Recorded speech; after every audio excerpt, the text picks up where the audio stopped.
সুপ্ৰভাত ছাত্ৰ ছাত্ৰীসকল। আজি ষষ্ঠ শ্ৰেণীৰ এটি পাঠ তোমালোকৰ মাজলৈ মই লৈ আহিছোঁ।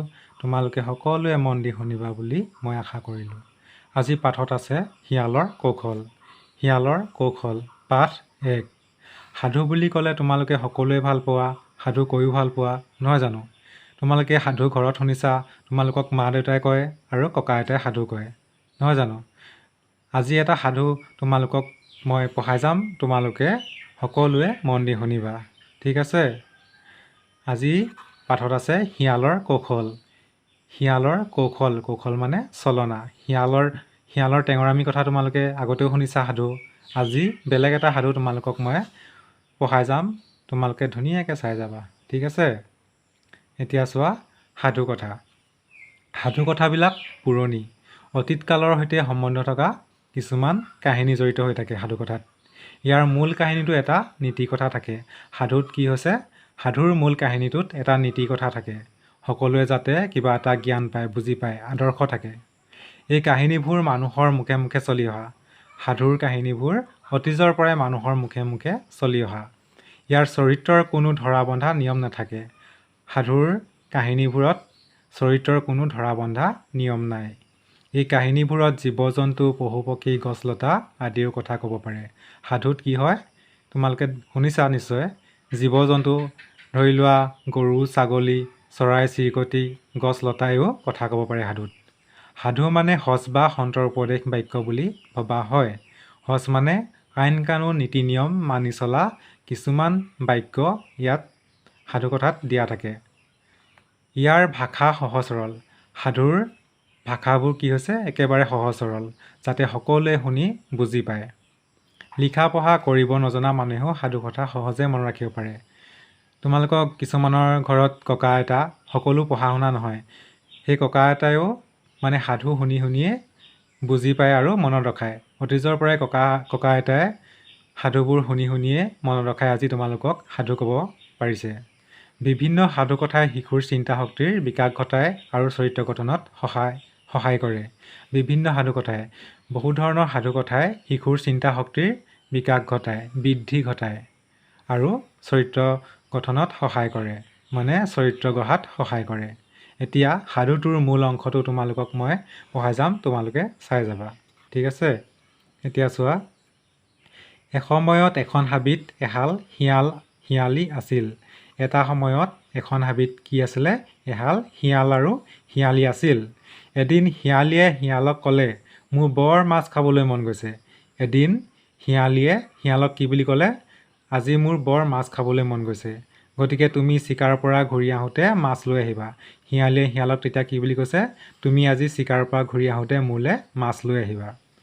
আজি ৰাতি সাঁজ মাছেৰে চলি যাব। শিয়ালে ক'লে, বাৰু তুমি যেনেকৈ বিচাৰা তেনেকৈ হ'ব। শিয়ালীয়ে মাছ খাম বুলি কোৱাৰ পিছত শিয়ালে কি বুলি ক'লে? বাৰু তুমি যেনেকৈ বিচাৰা তেনেকৈ হ'ব। এই বুলি কৈ শিয়াল চিকাৰলৈ বুলি ওলাই গ'ল। বাটেদি গৈ থাকোঁতে শিয়ালে ভাবিলে, বাটেদি যেতিয়া গৈ আছে শিয়াল চিকাৰলৈ গৈ আছে, তেতিয়া ভাবিলে শিয়ালে, মই যদিও মাছ আনিম বুলি শিয়ালীক কথা দি আহিছোঁ, মাছনো মই কেনেকৈ ধৰিম? শিয়ালে তেতিয়া ভাবিছে, যেতিয়া বাটেদি গৈ আছে শিয়ালে ভাবিছে, মই শিয়ালীক কথা দি থৈ আহিছোঁ মাছ আনিম বুলি, এতিয়া মই মাছ কেনেকৈ ধৰিম? তেনেতে শিয়ালে কি দেখিলে? দুটা উদে এটা ডাঙৰ মাছ চিকাৰ কৰি আনিছে। উট হৈছে পানীত চিকাৰ কৰি খোৱা এবিধ জন্তু, মাছ চিকাৰ কৰি খায়, মাছ খায় উদে। শিয়াল ততাতৈয়ে কৈ এজোপা জোপোহা গছৰ আঁৰত লুকাই থাকিল। শিয়ালে উট দুটাই যেতিয়া মাছ চিকাৰ কৰি আনিছে, তেতিয়া সিহঁত দুটাক দেখি শিয়ালে এজোপা গছৰ আঁৰত লুকাই থাকিল। উট দুটাই দুয়োটাৰে মাজত কেনেকৈ মাছটো সমানে দুভাগ কৰি ল'ব পাৰে সেই কথা ভাবি থাকোঁতে সিহঁতে শিয়ালক মনেই কৰা নাছিল। উট দুটাই কি হ'ল, মাছটো কেনেকৈ দুভাগ কৰিব পৰা যায় সেই কথা ভাবি থাকোঁতে সিহঁতে শিয়ালক মনেই কৰা নাছিল। এটা উটে ক'লে, মাছটো তয়ে সমানে দুভাগ কৰিবি। আনটোৱে ক'লে, তয়ে কামটো কৰিব লাগিব। মানে উট দুটাৰ মাজত মানে কি হৈছে, ইটোৱে কৈছে সিটোক তই মাছটো ভাগ কৰ, আৰু ইটোৱে কৈছে তই ভাগ কৰ। এটাইও মাছ ভাগ নকৰে। দুয়োটাই মাছটো দুভাগ কৰাৰ ফালৰি কাটিলে। মানে দুয়োটাই মাছটো দুভাগ কৰাৰ পৰা ফালৰি কাটিলে, মানে দুইটা দুফালে গুচি গ'ল। জানোচা কোনোবাটোলৈ ডাঙৰ ভাগ যায়। সিহঁতে ভাবিছে কিজানিবা ইটোলৈ বেছি যাব নেকি মই ভাগ কৰিলে, ইটোতে ভাবিছে মই ভাগ কৰিলে তালৈ বেছি যাব নেকি, তেনেকৈ ভাবিছে। তেনেতে আঁৰৰ পৰা শিয়ালটো ওলাই আহি ক'লে, তোমালোক দুয়োটাকে কিবা ভাবি থকা যেন পাইছোঁ। শিয়াল টেঙৰ নহয় জানো? সিহঁত দুটাৰ কথা মনে মনে গছৰ আঁৰৰ পৰা শুনি আছিল। তাৰপৰা শিয়াল গছৰ আঁৰৰ পৰা ওলাই আহি কৈছে, তোমালোকক কিবা ভাবি থকা যেন পাইছোঁ। কিবা অসুবিধা হৈছে নেকি? কাৰণটো কোৱাচোন। শিয়ালে কৈছে, তোমালোকে কাৰণটো কোৱাচোন মোক। উদে ক'লে, মহাশয়, আমি অলপ বিমূৰত পৰিছোঁ। আমাৰ দুয়োটাৰে মাজত মাছটো কেনেকৈ সমানে দুভাগ কৰিম? কি কৈছে এটা উদে কি কৈছে, আমি বৰ বিমূৰত পৰিছোঁ। আমি এটা মাছ আনিছোঁ, মাছটো সমানে কেনেকৈ দুভাগ কৰিব পাৰিম এই কথাই ভাবি আছোঁ।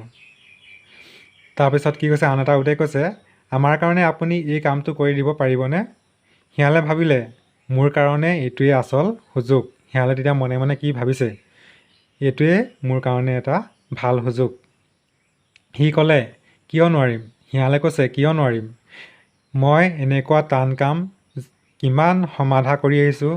শিয়ালে কি কৈছে তেতিয়া, উট দুটাক কৈছে, মই এনেকুৱা বহুত টান কাম আগতে সমাধা কৰি আহিছোঁ। শিয়ালে মাছটোৰ মূৰৰ ফালৰ এভাগ ছিঙি এটা উদক দিলে আৰু ফিচাৰ ফালৰ এভাগ ছিঙি আনটো উদক দিলে। শিয়ালটোৱে কি কৰিলে, মাছটোৰ মূৰৰ ফালটো ছিঙি পিনি এটা উদক দিলে আৰু ফিচাৰ ফাল মানে নেজৰ ফালটো এটা উদক দিলে। দুইটা উদে শিয়ালৰ ভাগ কৰা কামটো চাই এতিয়ালৈকে ভালেই পালে। কি হৈছে, দুইটা উদে যেতিয়া শিয়ালে মাছটো ভাগ কৰিলে, ভাগ কৰা কামটো চাই ভালেই পালে। মাজৰ ডোখৰ সমানে কেনেকৈ ভাগ কৰে দুয়োটাই তাৰে কাৰণে বৰ হেঁপাহেৰে অপেক্ষা কৰি আছিল। কাৰণ মূৰটো আৰু নেজডালে ভাগ কৰিলে, নেজৰ ছাইডটোহে ভাগ কৰিলে, এতিয়া মাজৰ ভাগটোতো আছেই।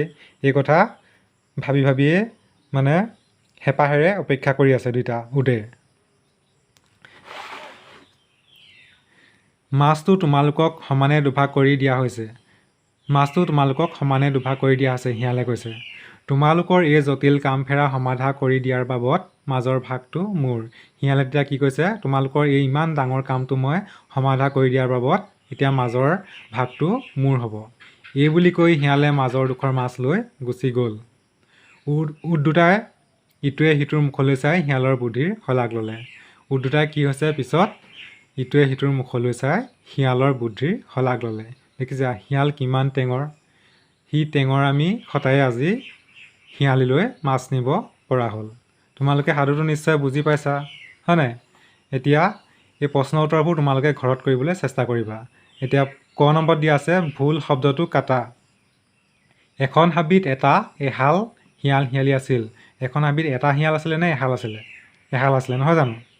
এইকেইটা তোমালোকে ঘৰত কৰিবলৈ চেষ্টা কৰিবা। ঠিক আছে, ধন্যবাদ।